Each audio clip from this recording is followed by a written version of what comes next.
Olá, sejam bem-vindos ao programa Papo Animal no Museu. Um programa feito especialmente para você que gosta e se interessa em conhecer mais sobre o fantástico mundo animal.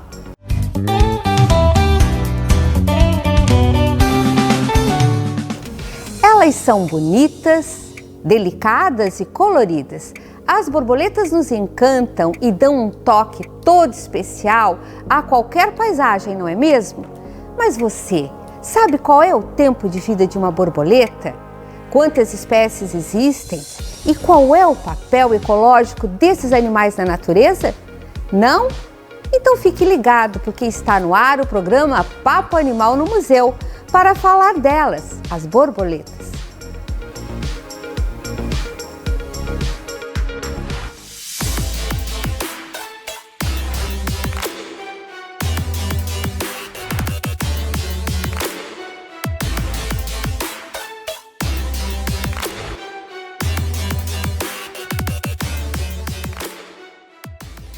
E quem vai dar as respostas para nós hoje é a bióloga e professora da Unesc, Mainara Figueiredo Cascais, que tem uma ampla experiência em zoologia e ecologia.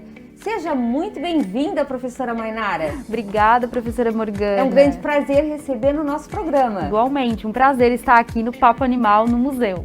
Muito feliz. Professora Mainara, começamos falando sobre borboletas em relação ao número de espécies. Qual a estimativa de espécies que ocorrem no nosso planeta? Então, a gente tem um número grande de espécies, de lepidópteros, que é o grupo animal que reúne as borboletas e as mariposas. Certo. Então, os estudos indicam que existem cerca de mais de 160 mil espécies de borboletas e mariposas, e dentro desses números, cerca de 25 mil espécies de borboletas são encontradas aqui no Brasil. Professora Mainara, sobre a questão das borboletas e das mariposas, a população sempre fica tentando identificar, é uma mariposa, é uma borboleta, existem diferenças? Quais são? Existem sim. Apesar desse grupo reunir ambos os animais, o que a gente chama de borboleta e que chama de mariposa, no geral, a gente tem algumas características que as diferem. Então, a primeira é o hábito. Normalmente, borboletas são diurnas e mariposas são noturnas. E o formato da antena também é uma característica interessante. As borboletas têm a antena fina e termina com uma bolinha, aquela borboleta que toda criança desenha, um caninho e depois uma bolinha. E as mariposas costumam ter antenas bem plumosas.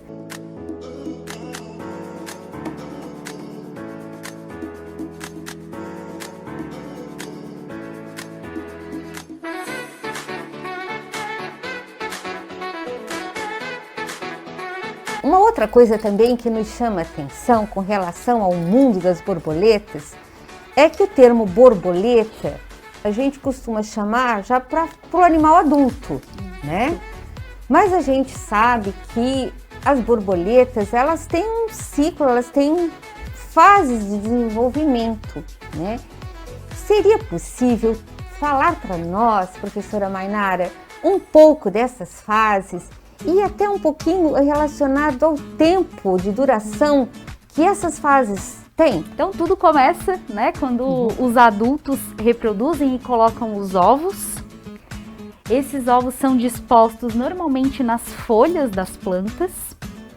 E esse estágio de ovo, ele pode, dependendo da espécie, durar uma semana até um mês. Na sequência desse ovo vai eclodir uma larva, E aí nós chamamos essas larvas de lagartas. Essa lagarta vai crescendo e vai passando por vários estágios de modificação. Aqui também, dependendo da espécie, a gente vai ter de 3 semanas até alguns meses. Perfeito. Até ela chega no último estágio de lagarta e então ela vai formar uma pupa, um casulo, fabricado por ela mesma. Ali ela vai ficar algumas semanas sofrendo um processo de metamorfose e ao final desse processo, então ela rompe esse casulo e emerge o indivíduo adulto, né, que é o que a gente chama então de borboleta.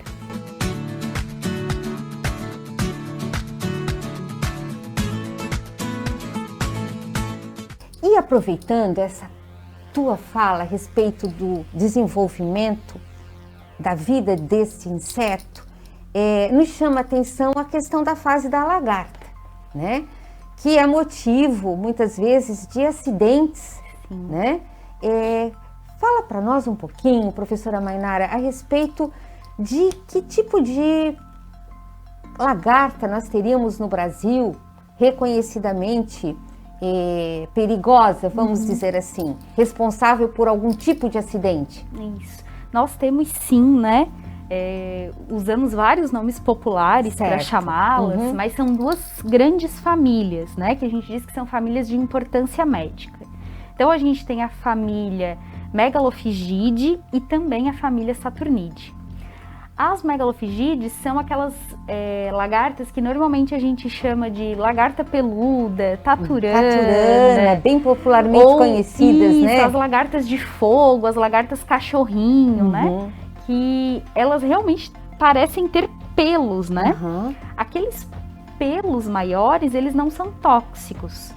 Porém, internamente aqueles pelos vão existir algumas cerdas com toxinas.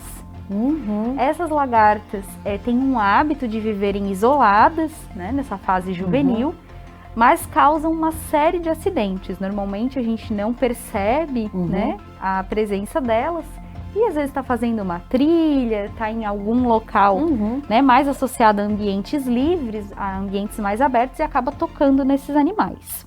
Já a Saturnidae tem aí talvez a que seja mais conhecida na nossa região, que é a Alonômia, né? Aquela lagarta que ela tem uma certa aparência espinhosa, né? E esses espinhos eles parecem pequenos ramos de árvores, que variam aí da coloração mais escura a uma coloração esverdeada.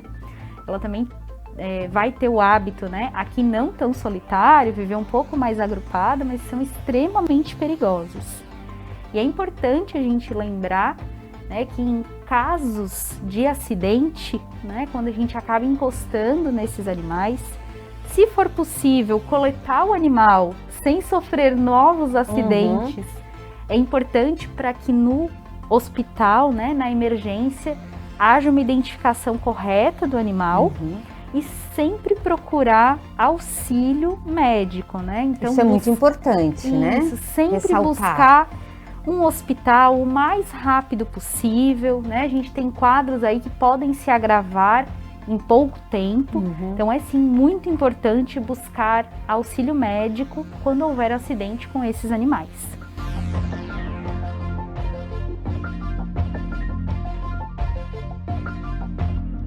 A alimentação desses animais consiste em quê? Então as borboletas e as mariposas, elas realmente estão muito associadas às flores e aos produtos vegetais, né? Então a gente vai ter borboletas e mariposas se alimentando de pólen, de néctar. Algumas vão conseguir coletar algumas resinas das plantas e também se alimentar destas substâncias. Algumas vão utilizar alimentos fermentados, então quando os frutos entram em estado de fermentação, elas consomem, né, aquele líquido fermentado e até podem consumir frutos aí, né, fazendo alguns papéis ecológicos bem importantes. Isso na fase adulta, né? Certo. Elas vão possuir um aparelho bucal, uma espécie de uma língua, que a gente chama de probóscide, e essa língua enroladinha que ela tem, funciona como uma espécie de canudo. Perfeito. Então, na maioria das vezes, permite que ela sugue alguns líquidos ou pequenas partículas associadas às plantas. É correto colocar comedouros de borboletas?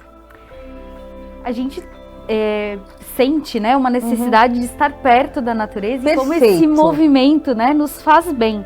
As borboletas são animais muito bonitos, muito vistosos, né? Então muitas vezes a gente tem esse desejo. É verdade. O que é importante?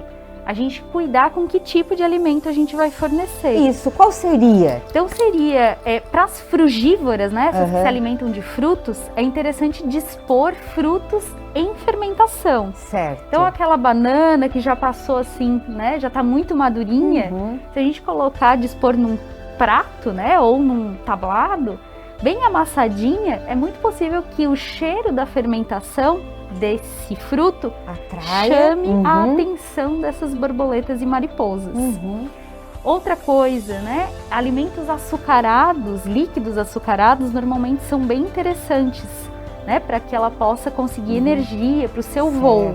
A gente só precisa cuidar com a quantidade de açúcar, né? Porque muitas vezes esses animais vão perceber, né, uma facilidade do acesso a esse alimento, como por exemplo água com açúcar, né? Então muitas vezes a gente coloca uma grande quantidade de açúcar e esse animal vai sempre nessa fonte artificial e acaba deixando de cumprir o seu papel, que é estar em meio às flores, né, cumprindo os seus papéis ecológicos.